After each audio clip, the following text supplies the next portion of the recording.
Hello guys, bersama saya lagi dalam Alright Napa Channel. Panas kejap Dewan Rakyat sahabat-sahabat semua.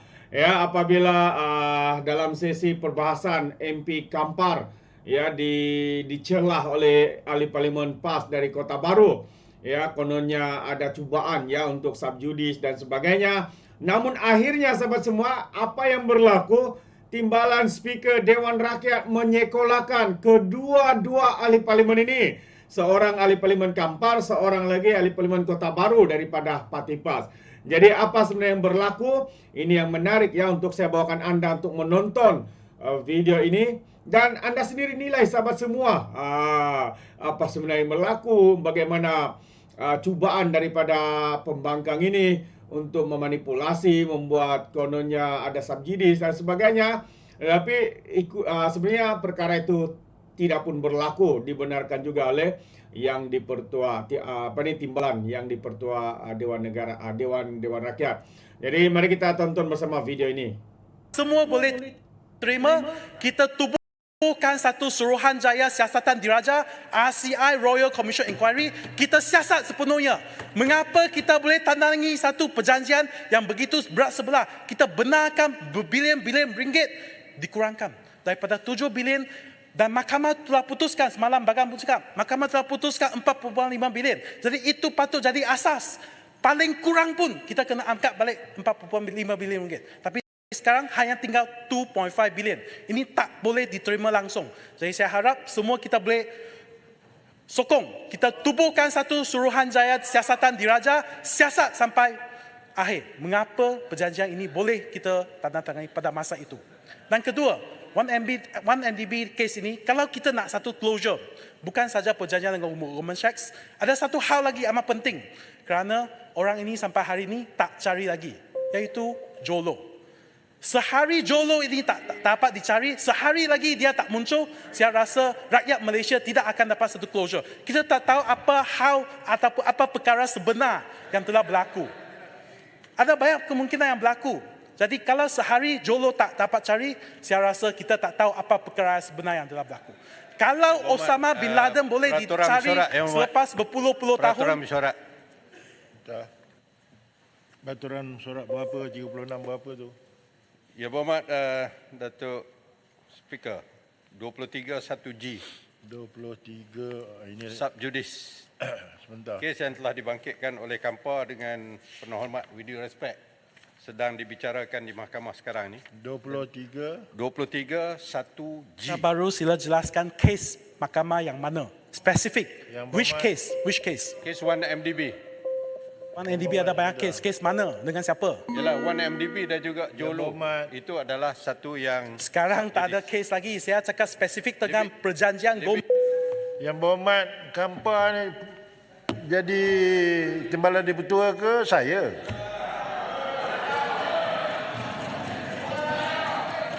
Tolong duduk. Biar saya kendalikan. Kalau yang berhormat Kampar rasa nak duduk sini, minta mereka undi, yang berhormat Kampar duduk sini. Kalau boleh bid saya punya undi 148, saya tahniah lah.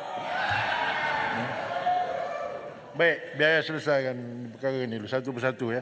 Yang berhormat Kota Baru, tolong ulangkan balik, saya diganggu tadi.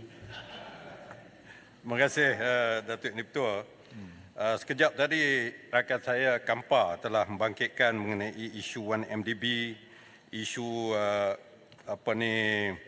watak-watak penting di dalam kes ini yang dibincangkan dan dibicarakan di mahkamah. Jadi ianya satu perkara yang bercanggah dengan peraturan mesyuarat 23 1G. Sesuatu pertanyaan itu tidak boleh dikarangkan, cakapnya kira-kira harus mengelencongkan perkara-perkara yang sedang dibicarakan oleh mahkamah, tidak boleh ditanya berkenaan dengan apa-apa perkara yang dalam timbangan mahkamah. Sepengetahuan saya, kes yang melibatkan 1MDB, yang melibatkan watak-watak tertentu dan juga mereka yang disebutkan oleh sahabat saya Kampar tadi, sedang dibicarakan di mahkamah. Jadi saya mohon petua daripada Tuan Yang Dipertua, adakah perkara itu boleh dibangkitkan dalam perbahasan?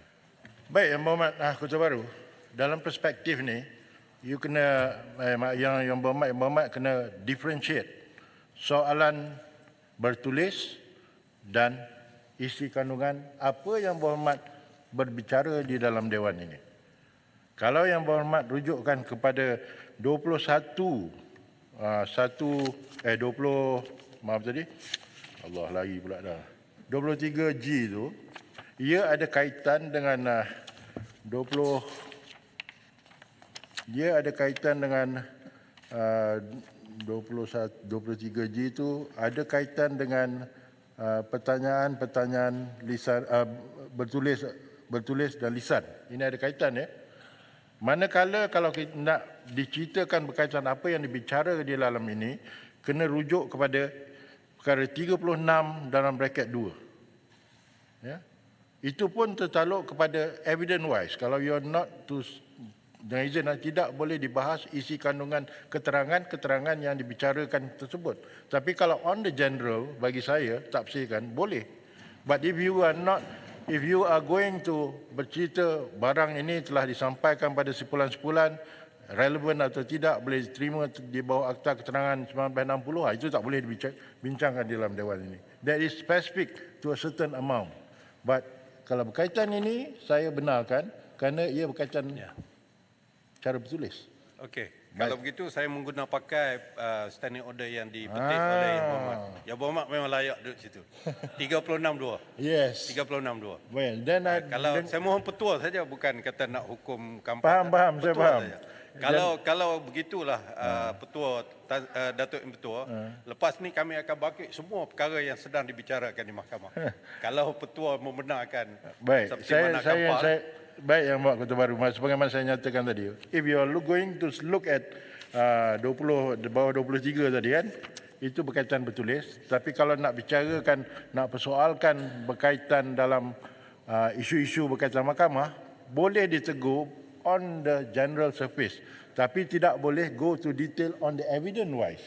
Itu betul saya, pandangan saya. Kalau kita lihat pada 36.2 ya, tidak boleh disebut apa-apa perkara yang sedang dalam pertimbangan mahkamah sekiranya pada pertimbangan pengerusi harus merosakkan kepentingan pihak yang dibicarakan. Saya membenarkan Kampar untuk bercakap, tapi kalau dia persoalkan the evidence aspect di bawah sebagaimana dalam mahkamah kita bahawa Akta Keterangan 1960, itu saya tidak akan benarkan. But on the surface, you cerita berkaitan ini kes berkaitan YNDB, kes berkaitan versus so and versus so, tidak mengapa. Itu betul saya. Baik. Betul. Apa-apa perkara dalam 36 tidak boleh disebut apa-apa perkara yang sedang dalam timbangan mahkamah. Itu yang disebut tadi pada pandangan saya. Dalam timbangan mahkamah sekarang ni. Baik, perspektif tu memang dalam pertimbangan mahkamah. Tapi saya punya betul, pandangan saya, as long as Kampar tidak menyentuh aspek sebagaimana keterangan-keterangan butir-butir terperinci, itu saya tidak akan benarkan. If you're going to talk on the general purposes, tak ada masalah. Baik ya, kita teruskan. Baik, Yang Berhormat Kampar teruskan. Terima kasih kepada Timbalan Speaker Peraturan Dewan. Baik, Yang Berhormat Julutong, bagaimana Saya memang mengambil iktibar. Bila saja Timbalan Speaker ada dalam kerusi, saya ingin bangkitkan Peraturan Dewan. Kerana saya percaya Timbalan Speaker memang mahir dalam peruntukan Dewan. Peraturan Dewan. 36.12 merujuk kepada Yang Berhormat Kota Baru yang membangkitkan Peraturan 23G. Saya merujukkan kembali kepada Peraturan 36.12. Mana-mana ahli yang mengeluarkan kenyataan yang mengelirukan Dewan adalah disifatkan menghina majlis. Petua yang dikeluarkan oleh Timbalan Speaker adalah hebat. Timbalan Speaker memang hebat, lebih hebat daripada Kota Baru. Terima kasih. Yang Berhormat. Yang Berhormat. Sebentar. Yang Berhormat. Sebentar. Yang Berhormat. Yang Berhormat Rau, sebentar yang Julutong telah lain-lain. menyalahgunakan peraturan. Biarlah saya selesai satu persatu. Kalau Apa yang mengirukan sini di nak Taman bunyi, 12? sana nak bunyi, susah. Apa ni? Duduk Yang Berhormat Besut. Duduk Yang Berhormat Kota Baru. Sekejap. Boleh tak? Sikit Yang Berhormat. Untuk menyentuh yang Yang Berhormat Jelutong, sahabat saya. Dia kata saya sebut 21 3G. Mana ada 21 3G? 23 3G. You are mentioning what? I am mentioning 23 1G. Kota Baru kena dengar. Ya, saya Jangan dengar mimpi dalam Dewan. Saya Dengar. dengar lah. Tengok handset besok. Okey, saya punya konklusi dan betul beginilah. Di dalam Dewan, dalam kepanasan kita berbahas, tetap pasti akan terlepas kata. Tapi yang paling mustahak is selain pada mens dia, is the actors dia. If your actors dia, perbuatan kamu tak ada niat mens dia, you cannot punish that person. Ini pertimbangan saya lah. Baik, jadi apa pandangan saya ialah apa yang Kota Baru bangkitkan adalah kesilapan pada pendapat ia adalah boleh dikaitkan dengan apa bercakap, tapi ia dikait dengan soalan bertulis. Manakala Yang Berhormat Jelutong pula pada pandangannya, ini saya punya pentafsiran kesilapan memang nampak, tapi Yang Berhormat Jelutong for me whether the mens rea is there. Kalau actors rea tu nampak, tapi mens rea ni pada penyamangannya mahkamah akan menentu. Jadi saya tentukan tidak. Yang Berhormat 36. Yang Berhormat Arau. 36. Kepada Jelutong, dia kata Yang Berhormat speaker duduk di sana, dia comfortable. Jadi dia telah memperlekehkan dua speaker yang lain. Ini sangkaan jahat. Yang Berhormat. Salah pada speaker itu ialah ahli parlimen lanang. Dia memperlekehkan. Sangkaan jahat. Yang Berhormat duduk. Saya pun comfortable Yang Berhormat, tapi saya adil pada semua. Dia boleh kata Yang Berhormat terbaik, Duduk. yang lain tak terbaik. Itu sangkaan jahat. Dia kena tarik balik. Duduk. Perkataan tarik Yang Berhormat balik. Arau duduk. Timbalan Speaker, ini sangkaan jahat kepada saya. Ini betul-betul sangkaan jahat. Saya tidak pernah, saya gunakan peraturan 36(6) terhadap Yang Berhormat Arau. Baik. Kenyataan yang dibuat oleh Yang Berhormat Arau mengatakan bahawa saya tidak menghormati Speaker dan Timbalan Speaker seorang lagi adalah sangkaan jahat terhadap saya. Saya sentiasa menghormati semua dalam Dewan Rakyat ini. Bukan macam Arau. Bulan puasa Arau, tolong taubat. Okey, baik, enough. Order. Yang Berhormat 36(6) yang kedua. Yang Berhormat Dia kata puasa suruh saya Arau taubat. duduk. Ini Okey? bulan puasa ni. Yang pertama tadi, dia sendiri. Yang Berhormat Arau duduk. Yang Berhormat Jelutong dah duduk. Okey, begini. I will take it on face value. Bagi saya kedua-duanya tidak ada sangka jahat. Kita move on to our proceeding. Kampa, silakan. Ya, terima kasih. Arau kalah. Terima kasih kepada kebijaksanaan timbalan tuan yang betul. Tadi saya sudah masuk warm up, momentum sudah sampai gear 4, gear 5. Jadi tak sempat nak break. Saya minta maaf, saya tak ada hasrat nak ambil peranan timbalan yang dipertua. Saya teruskan. Tadi saya masuk, saya kata Jolo. Kita kalau nak ada closure kepada skandal 1MDB, yang pertama perjanjian dengan Goldman Sachs, kita mesti siasat semula. Yang kedua, kita mesti cari Jolo. Kalau Amerika Syarikat boleh cari Osama bin Laden selepas berpuluh-puluh tahun, tak percaya kita tak boleh dapat cari Jolo. Jadi saya nak bagi satu cadangan di sini, saya rasa kita semua boleh setuju.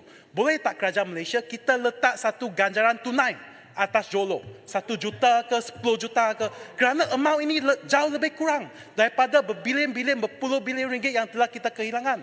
Dan jika kita dapat Jolo, saya rasa kita boleh dapat apa sebenar yang berlaku kepada skandal ini. Boleh, penang, sokong. Kita letak ganjaran tunai 10 juta atas kepala Jolo. Boleh tak? Sokong. Terima kasih, Kampa.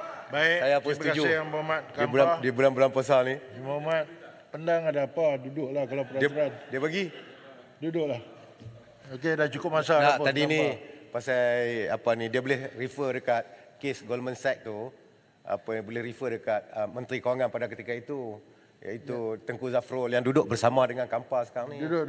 Itulah, tak payah. Ya, dah cukup. Masa tu kerajaan awak lah Pendang. Order. Kita back to our business. Right. Saya. Kita duduk banyak, tapi oleh itu kita harus siasat siapa yang bertanggungjawab. Jadi kita tubuh satu Royal Commission Inquiry, kita siasat siapa yang perlu. Dah cukup. Belum habis Dah lagi. cukup. Okey.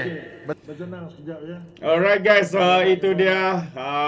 Sebenarnya bukan apalah bagi saya, bagi apa yang saya lihat ni, ini adalah cubaan daripada pihak pembangkang untuk mengganggu ya perbahasan wakil daripada kerajaan, khususnya kononnya ini siapa ni, Kota Baru, ahli Parlimen PAS Kota Baru ini kononnya subjudis lah apa dan sebagainya, sedangkan Jolo belum pun dibicarakan, bukan dibicarakan, belum juga dijumpai.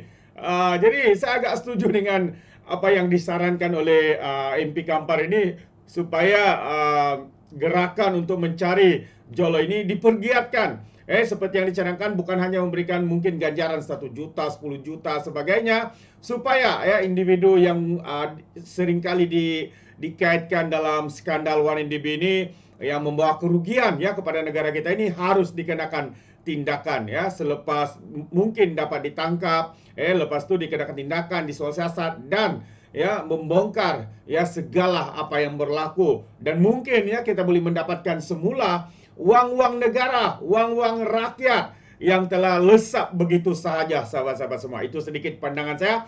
Bagaimana dengan Anda? Anda boleh berikan komen dalam ruangan komen. Terima kasih. Izinkan saya untuk mengundurkan diri. Dan seperti biasa, peribahasa mengatakan, tapapun kangkap, 2 ton keinginan. Dalam bahasa Melayunya, tepuk dadah, tanya selera. Sekian saja daripada Alright Napper Channel. Saya kita berjumpa lagi. Bye-bye.